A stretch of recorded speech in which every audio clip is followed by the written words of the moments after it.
Karakambadi road, leprosy hospital ఎదురుగా. కాబట్టి ఈజీగా ఉంటుంది రెఫరల్ చేయడానికి కూడా. కాబట్టి అందరూ కూడా దీన్ని దృష్టిలో పెట్టుకుని వారి స్పెషాలిటీస్ ఏమేమి ఉన్నాయని వారు ఇప్పుడు మీకు తెలియజేస్తారు. దాన్ని అందరూ అవగతం చేసుకుని మనం రెఫరల్ చేయాల్సిందిగా, వారికి సహకరించాల్సిందిగా అందరికీ విజ్ఞప్తి చేస్తూ ఇప్పుడు ఫస్ట్ మేడం గారు మాట్లాడతారు, తర్వాత డాక్టర్ గారు మాట్లాడతారు. ప్లీజ్. అందరికీ నమస్కారం అండి.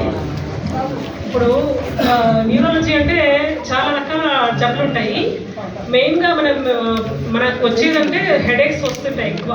హెడేక్ అంటే అది మైగ్రేనా, లేకుంటే టెన్షన్ హెడేకా, లేకుంటే మనకి బ్రెయిన్లో నీళ్ళు ఏమైనా తక్కువ ఉండడం వల్ల ఏమైనా హెడేక్ వచ్చిందా, లేకుంటే ఎక్కువ ఉండడం వల్ల హెడేక్ వచ్చిందా, అవన్నీ చూసుకోవాలా. మనం ఫస్ట్ హిస్టరీ సరిగ్గా తీసుకోవాలా. చాలా రోజుల నుంచి హెడేక్ ఉందా, లేకుంటే కొన్ని రోజుల నుంచి అంటే 2 రోజుల నుంచి వచ్చిందా, లేకుంటే చాలా రోజుల నుంచి ఉందా అని ఫస్ట్ కనుక్కోవాలా. చాలా రోజుల నుంచి హెడేక్ ఉందంటే అంత భయపడాల్సిన అవసరం లేదు. ఈ క్షణం నుంచి హెడేక్ వచ్చిందంటే చాలా జాగ్రత్తగా చేయాల్సి వస్తుంది. ఖచ్చితంగా దాన్ని స్కాన్ చేసుకొని దేని వల్ల ఈ హెడేక్ వచ్చిందని చూసుకొని దాన్ని బట్టి మనం ట్రీట్మెంట్ చేసుకోవాల్సి వస్తుంది.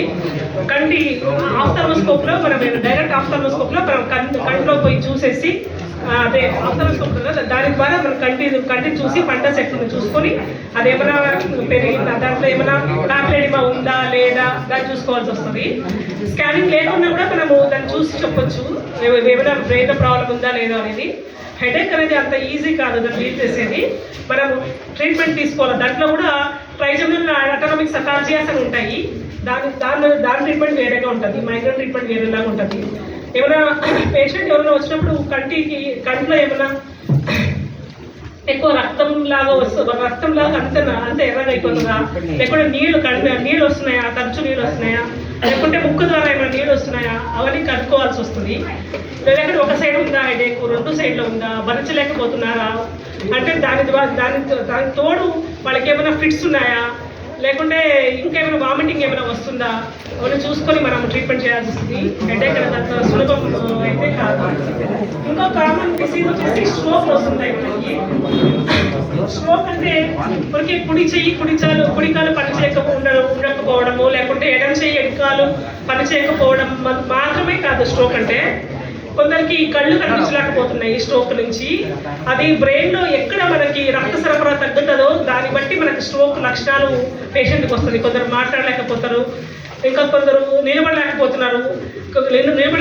కొందరు ఏమంటే బాగుంటారు, కళ్ళు చాలా ఎక్కువ తిరుగుతున్నాయని చెప్తుంటారు. అది సెరెబెల్లమ్ అని ఒక చిన్న మెదడు ఇన్వాల్వ్ అయితే అట్లా జరుగుతూ ఉంటాయి.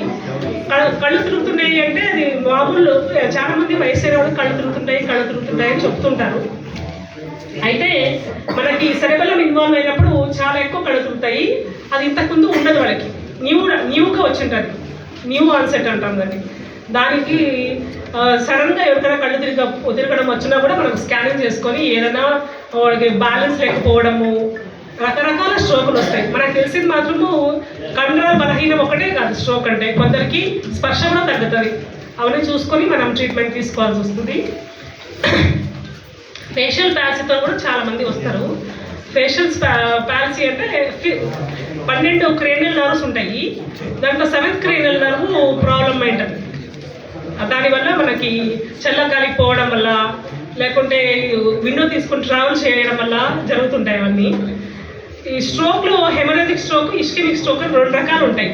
అంటే మెదడుకి సరఫరా చేసే రక్తనాళం ఉంటుంది కదా, దాన్ని అడ్డనుకుంటే దాన్ని ఇస్కెమిక్ స్ట్రోక్ అంటారు. రక్తనాళం చిట్లిపోతే దాన్ని హెమరేజిక్ స్ట్రోక్ అంటారు. దానికి వేరే ట్రీట్మెంట్ ఉంటుంది.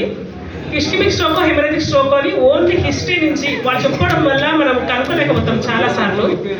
యూజువల్లీ హెమరేజిక్ స్ట్రోక్ ఒక్కొక్కసారి మనకు ఉండే ధ్యాస తగ్గుతుంది, తర్వాత వాళ్ళకి ఫిట్స్ వచ్చే అవకాశం కూడా ఉంటుంది. అవన్నీ చూసుకొని మనం స్ట్రోక్ ఏదని మనం కనుక్కోవాల్సి వస్తుంది. మనకి స్ట్రోక్ వచ్చిందంటే ఖచ్చితంగా మనం ఎంఆర్ఐ చేసి దాని ద్వారా మనం ట్రీట్మెంట్ ఇచ్చేది చాలా మంచిది. ఎందుకంటే ఒక్కసారి ఎప్పుడే రక్తస్రావం అయిపోయింది అనుకోండి, మళ్ళీ మనం ఆస్పిరిన్ ఇవ్వడం వల్ల మళ్ళీ రక్తస్రావం ఎక్కువ అవుతుంది. దానికే మనం చూసుకొని కరెక్ట్గా ఎంఆర్ఐ చేసుకొని బెటర్. ఎంఆర్ఐ కింద అట్లీస్ట్ వాళ్ళకి అప్పటి వరకు లేదు, అంత డబ్బు లేదంటే అట్లీస్ట్ సిటీ స్కాన్ చేసుకోవాలి. ఎంఆర్ఐలో చాలా బాగా తెలుస్తుంది. బ్రెయిన్ బాగా తెలిసింది ఎంఆర్ఐలోనే, సిటీ స్కాన్లో బాగా తెలియదు. అయితే వాళ్ళకి డబ్బులు లేదు. ఇప్పుడు హెమరేజ్కో ఇష్కిమిక్ రెండు ఎట్లా మనము డిఫరెన్షియేట్ చేయాలి అంటే అప్పుడు మనము సిటీ స్కాన్ కూడా తీసుకొని హెమరేజ్ లేదు అనుకొని ఇష్కిమియా అనుకొని మనం ట్రీట్మెంట్ చేయాల్సి వస్తుంది.